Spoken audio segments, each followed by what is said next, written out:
আসসালামু আলাইকুম ওয়ারহমাতুল্লাহি ওয়াবারাকাতুহ। সমস্ত প্রশংসা মহান আল্লাহ তাআলার জন্য। দরুদ ও সালাম বর্ষিত হোক আমাদের প্রিয় নবী মুহাম্মদ সাল্লাল্লাহু আলাইহি ওয়াসাল্লামের ওপর।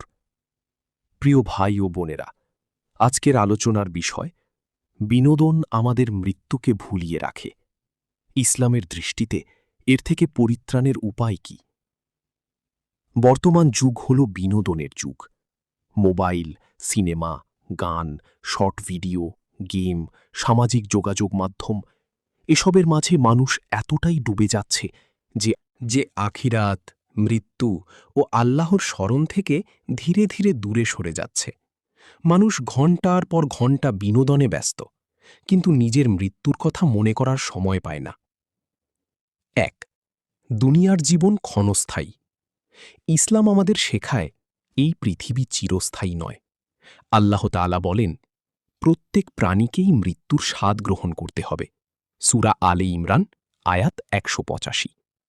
আজ আমরা হাসছি, আনন্দ করছি, পরিকল্পনা করছি, কিন্তু একদিন আমাদের সবাইকে পৃথিবী ছেড়ে চলে যেতে হবে। যে মানুষ মৃত্যুকে ভুলে যায়, সে ধীরে ধীরে গুনাহের দিকে চলে যায়। ২. অতিরিক্ত বিনোদনের ক্ষতি। ইসলাম বৈধ আনন্দকে হারাম করেনি, কিন্তু অতিরিক্ত ও গাফেলকারী বিনোদন মানুষের হৃদয়কে কঠিন করে দেয়। এর ফলে নামাজে অলসতা আসে, কুরআন পড়া কমে যায়, সময় নষ্ট হয়, গুনাহ বৃদ্ধি পায়, মৃত্যুর চিন্তা দূরে সরে যায়, আখিরাতের প্রস্তুতি বন্ধ হয়ে যায়। আজ অনেক মানুষ রাত জেগে ভিডিও দেখে, কিন্তু ফজরের নামাজ পড়তে পারে না। ৩. শয়তান মানুষকে গাফেল রাখতে চায়। শয়তানের অন্যতম কৌশল হল মানুষকে ব্যস্ত রাখা, যেন সে আল্লাহকে স্মরণ না করে। মহান আল্লাহ বলেন, দুনিয়ার জীবন তো খেল তামাশা ও বিনোদন ছাড়া কিছুই নয়। সূরা আনাম, আয়াত ৩২। যখন বিনোদন মানুষের জীবনের উদ্দেশ্য হয়ে যায়, তখন সে আল্লাহর স্মরণ থেকে দূরে চলে যায়। ৪. মৃত্যুর কথা বেশি স্মরণ করতে হবে। নবী মোহাম্মদ সাল্লাল্লাহু আলাইহি ওয়াসাল্লাম বলেছেন, তোমরা সেই জিনিসকে বেশি বেশি স্মরণ করো যা সব আনন্দকে ধ্বংস করে দেয়, অর্থাৎ মৃত্যু। মৃত্যুর কথা মনে করলে গুনাহ কমে, হৃদয় নরম হয়, নামাজে মন আসে, অহংকার কমে যায়, আখিরাতের প্রস্তুতি শুরু হয় ইনশাআল্লাহ। আল্লাহ বলেন, প্রাচুর্যের প্রতিযোগিতা তোমাদেরকে গাফেল করে রেখেছে, যতক্ষণ না তোমরা কবরস্থানে পৌঁছে যাও। সূরা আত-তাকাসুর, আয়াত ১-২। সময়ের মূল্য বুঝতে হবে। প্রতিটি মুহূর্ত আল্লাহর দেওয়া আমানত। আজ যে সময় আমরা অপ্রয়োজনীয় বিনোদনে নষ্ট করছি, কিয়ামতের দিন সেই সময়ের হিসাব দিতে হবে।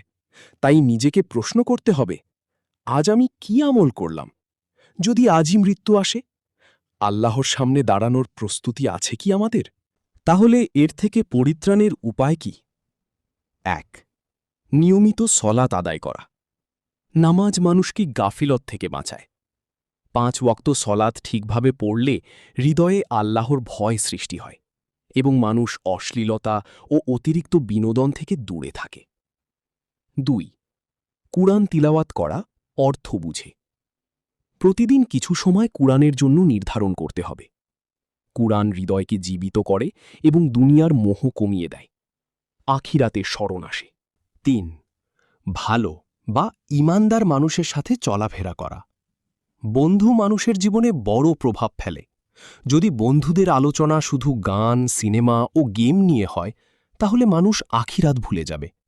কিন্তু যদি বন্ধু আল্লাহর কথা স্মরণ করায়, তাহলে ঈমান বৃদ্ধি পায়। ৪. সামাজিক যোগাযোগ মাধ্যম ব্যবহারে সীমাবদ্ধতা আনা। মোবাইল ও বিনোদনের জন্য সময় নির্ধারণ করতে হবে, যেমন অপ্রয়োজনীয় ভিডিও না দেখা, রাত জেগে স্ক্রল না করা, ইসলামিক কন্টেন্ট বেশি দেখা, সলাতের সময় মোবাইল দূরে রাখা। ৫. কবরস্থান ও অসুস্থ মানুষদের দেখে শিক্ষা নেওয়া। কবর জিয়ারত মানুষকে আখিরাতের কথা স্মরণ করায়। যে মানুষ কতকাল আমাদের মতো চলাফেরা করছিল, আজ সে মাটির নিচে। একদিন আমরাও সেখানে চলে যাব। ইসলামে অসুস্থ মানুষকে দেখে উপহাস বা ঘৃণা করতে নয়, বরং আল্লাহর নিয়ামতের কদর করা নিজের দুর্বলতা উপলব্ধি করা এবং আখিরাতের কথা স্মরণ করা শিক্ষা দেওয়া হয়েছে। সুস্থতার জন্য আল্লাহর শুকরিয়া আদায় করা। আজ আমি সুস্থ, এটি আল্লাহর বড় নিয়ামত। 6. প্রতিদিন আত্মসমালোচনা করা।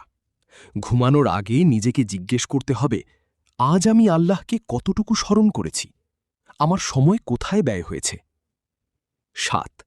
মৃত্যুকে বেশি স্মরণ করা। প্রতিদিন ভাবুন, আজই যদি শেষ দিন হয়, যদি আজ মৃত্যু আসে, আমি কি প্রস্তুত? ইসলাম ভারসাম্যের শিক্ষা দেয়। ইসলাম সব আনন্দ নিষিদ্ধ করেনি।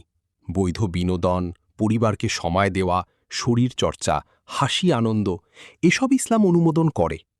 কিন্তু এমন বিনোদন হারাম যা সলাত থেকে দূরে রাখে, গুনাহের দিকে নিয়ে যায়, অশ্লীলতা ছড়ায়, সময় অপচয় করে, আল্লাহকে ভুলিয়ে দেয়। প্রিয় উপস্থিতি, দুনিয়ার আনন্দ সাময়িক, কিন্তু আখিরাত চিরস্থায়ী। আজ আমরা যে বিনোদনে মগ্ন, মৃত্যু একদিন সব কিছু থামিয়ে দেবে।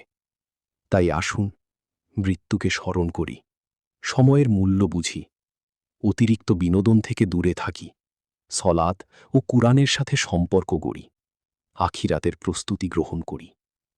মহান আল্লাহ বলেন, হে ঈমানদারগণ, তোমাদের ধন সম্পদ ও সন্তান সন্ততি যেন তোমাদের আল্লাহর স্মরণ থেকে গাফেল না করে।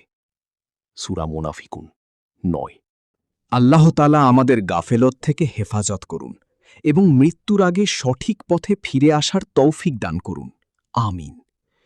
ইসলাম প্রচারের মাধ্যমে আপনিও অশেষ নেকির অধিকারী হন। আল্লাহ আমাদের সকলকেই ইসলাম প্রচার করা ও মেনে চলার তৌফিক দান করুন। আমিন। ভিডিওটি ভালো লাগলে লাইক, কমেন্ট ও শেয়ার করুন এবং সাবস্ক্রাইব না করা থাকলে সাবস্ক্রাইব করে নিন। আসসালামু আলাইকুম ওয়া রাহমাতুল্লাহি ওয়া বারাকাতুহু।